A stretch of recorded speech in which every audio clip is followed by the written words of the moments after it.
यह मंत्र सिद्ध करने से आपका घर धन धान्य संपन्न और वैभवशाली होगा। देखो भैया, ये जो कंठ कमल है, इस कंठ कमल के अंदर मैंने कहा था, बता रहा हूं आपको कि सरस्वती, लक्ष्मी और काली का वास, तीनों देवी कुंडली रूप में। कौन से रूप में? ये तीनों देवियों के स्वरूप कुंडलिनी में समाहित हो जाते हैं। इसलिए तीनों देवियों के मंत्र हमें जपना चाहिए। जब तक हम तीनों देवी के मंत्र नहीं जपेंगे तब तक कुंडली माता प्रसन्न नहीं होगी। और यहाँ जो है, जब वो प्रसन्न हो जाएगी तो धन संपन्न की, वैभव की और बरसात करेगी ना। तो लक्ष्मी का मंत्र है श्री ह्रीं क्लीं महालक्ष्मे नमः, श्रीं ह्रीं क्लीं महालक्ष्मे नमः। और सरस्वती का, इसको जपिए, 3 समय जपना है। कितने समय? प्रातःकाल, मध्याह्न और सायंकाल। और वैसे तो बहुत अच्छा होता है प्रातःकाल सूर्योदय से 24 मिनट पहले, और दोपहर में अभिजित मुहूर्त होता है 12 बजे से 24 मिनट पहले और 12 बजे के बाद 24 मिनट, ये अभिजित मुहूर्त होता है। रे इस अभिजित मुहूर्त में तो जो भी मंत्र आप जपो, इसका तो मतलब है ही, लेकिन जो भी मंत्र जपोगे वो सिद्ध होगा। तो ये मंत्र जो है लक्ष्मी का बताया ना मैंने, श्रीं ह्रीं क्लीं और महालक्ष्मी नमः, ये लक्ष्मी का मंत्र है। धन संपन्न माँ, जब लक्ष्मी प्रसन्न हो जाती है तो वैभवशाली हो जाता है। धन की तो वर्षा हो जाती है, सिद्धियों की तो वर्षा हो जाती है। अष्ट लक्ष्मी है यहाँ। कितनी लक्ष्मी है? अष्ट लक्ष्मी, आद्य लक्ष्मी, विद्या लक्ष्मी, सौभाग्य लक्ष्मी, सत्य लक्ष्मी, सिद्ध लक्ष्मी, अमृत लक्ष्मी, योग लक्ष्मी और भोग लक्ष्मी, ये 8 लक्ष्मी है भाई। ये मंत्र सिद्ध करने से ह्रीं अष्ट लक्ष्मी नमः, कितना? ह्रीं अष्ट लक्ष्मी नमः, ह्रीं अष्ट लक्ष्मी नमः। ये जपने से 8 प्रकार की जब लक्ष्मी सिद्ध हो जाएगी, आपके घर में लक्ष्मी का वास हो जाएगा, तो आप लक्ष्मीपति बन जाएंगे, वैभवशाली बन जाएंगे। और फिर वद वद वाग्वादने स्वाहा, ये सरस्वती का मंत्र है, वद वद वाग्वादने स्वाहा। और जब वद वद वाग्वादने स्वाहा का मंत्र आप सिद्ध कर लेंगे तो आप कवि बन जाएंगे, कोविद बन जाएंगे। आपको वेदों का ज्ञान हो जाएगा, आपको उपनिषदों का ज्ञान हो जाएगा, आपको रामायण महाभारत और भगवत गीता का ज्ञान हो जाएगा। पूर्ण ज्ञानवान, प्रतिभाशाली, धी मनीषा, धी कहते हैं ना बुद्धि, मनीषा और धीवान और ऋतम्र अंतम जो सत्य बुद्धि होती है, इसकी स्टेज अलग अलग, वो सत्य बुद्धि, वो इस वद वद वाग वादने स्वाहा, ये वेद का मंत्र है। किसका? ऋग्वेद में ये मंत्र है, वद वद वाग वादने स्वाहा। ये जपिए आप। और काली माता का चामुंडा विच्छे जपिए। तो इस प्रकार के तीनों देवियों को मिला करके, इनको स्वरूप को मिला करके कुंडलिनी का वास होता है। और कुंडलिनी का ही स्वरूप शाकिनी देवी में होता है। किसमें? इसमें शाकिनी देवी का निवास होता है, जैसे इसमें हाकनी का, और जैसे इसमें मणिपुर में लाखनी का, उसी प्रकार इसमें किसमें? विशुद्ध चक्र में शाकिनी देवी का निवास है। और उसमें तीनों देवियां समाहित होती है। कुंडली माँ की प्रार्थना करो, हे माँ कुंडली माता, हे शाकिनी माता, आप जागृत हो जाओ और इस चक्र को जागृत कर दो, इसका छेदन कर दो, इस चक्र विशुद्ध चक्र को भेदन कर दो, इसका परिष्कार कर दो। इस प्रकार की बात प्रार्थना करो। जयंती मंगला काली भद्रकाली कपाल, दुर्गा शिवा क्षमा, दुर्गा क्षमा शिवा धात्री स्वधा नमोस्तुते, ये भी मंत्र है भाई। दुर्गा जयंती मंगला काली भद्रकाली, ये भी मंत्र है इसका। जयंती मंगला काली भद्रकाली कपालनी, दुर्गा क्षमा शिवा धात्री स्वधा स्वाहा नमोस्तुते, ये मंत्र है। किसका? इसका विशुद्ध चक्र का। इस मंत्र को भी आप दिन में सुबह प्रातःकाल, प्रातःकाल का मतलब सूर्योदय के बाद में नहीं, सूर्योदय के पहले जो मंत्र जपे जाते हैं वो सिद्ध होते। प्रातःकाल का मैंने दोपहर का आपको बता दिया अभिजीत मुहूर्त में, और सायंकाल का भी मंत्र 24 सूर्यास्त से 24 मिनट तक पहले जपे जाते हैं, वो सिद्ध हो जाते हैं।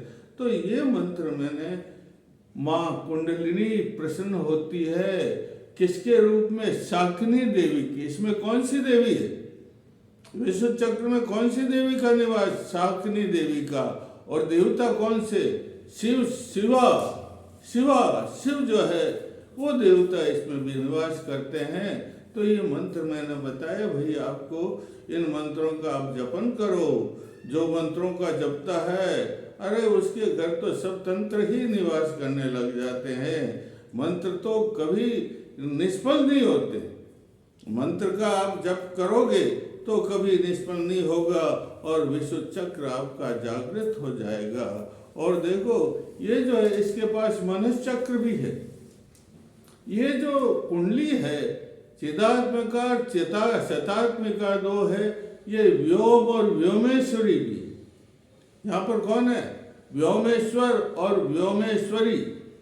व्योमेश्वर तो है धनात्मक और व्योमेश्वरी है ऋणात्मक। बिजली में दो होते हैं नहीं तार, धन और ऋण के। तो अदृश्य ये आकाश है ना, आकाश 3 प्रकार का, 4 प्रकार का। ये हमारा यहाँ से लेकर के यहाँ तक हमारा शरीर घटाकाश कहलाता है। और ये अपने को दिखाई देता नील नील नील, ये महाकाश कहलाता है। और उसके बाद में ये रात्रि को अपने स्वप्न वगैरह आते हैं, वो चिताकाश कहलाता है। और ये जो चिन्मय है, ये क्षेत्र चिन्मय, ये चिदाकाश कहलाता है भाई। तो इस चिदाकाश के अंदर जो है आपका जो ध्यान करो, तो विशुद्ध चक्र में ध्यान करने से चारों आकाश का ध्यान हो जाता है। ये आकाश का क्षेत्र कौन सा? ये जो है, ये देखो, ये पृथ्वी तत्व, उसके बाद में जल तत्व, और उसके बाद में ये मणिपुर में अग्नि तत्व, और ये देखो ये वायु तत्व, और ये जो है आकाश तत्व। विशुद्ध चक्र का जो क्षेत्र है वो आकाश तत्व है। वही आकाश तत्व के अंदर ईथर है, अदृश्य विद्युत है। कौन सी है? अदृश्य, दिखाई नहीं देती है। लेकिन जब हम ध्यान करते हैं तो वो विद्युत की तरंगे हमारे शरीर में प्रवेश कर जाती। इसके माध्यम से, किसके माध्यम से? इस चक्र, विशुद्ध चक्र के माध्यम से प्रवेश करती है और हमारा शरीर का कण कण प्रभाषित हो जाता है। इतना इसका प्रभाव है भाई। और इस चक्र को जो सिद्ध कर लेता है वो कभी बच जाता है, ज्ञानवान बन जाता है। सारी बुद्धियां उसके पास में आ जाती है, सारी सिद्धियां उसके पास में आ जाती है, सारी नवनिधियां उसके पास में आ जाती है। सब लोग उसको पूजने लग जाते हैं, वैभवशाली बन जाता है, लक्ष्मीपति बन जाता है। तो इसकी साधना आपको करना ही चाहिए, बहुत जरूरी है। इस विशुद्ध चक्र को सिद्ध करना, अगर आपको कुंडली का ज्ञान करना है तो विशुद्ध चक्र को सिद्ध करना परम आवश्यक है। अगर आप विशुद्ध चक्र को सिद्ध कर लेते हैं तो नीचे के इतने समय लगाने की जरूरत नहीं है। अपने आप ये चक्र ऐसा है कि ऊपर भी प्रभाव पड़ता है इसका और नीचे भी प्रभाव पड़ता है, ये समन्वय करता है। ये तो सूर्य क्षेत्र है। कौन सा?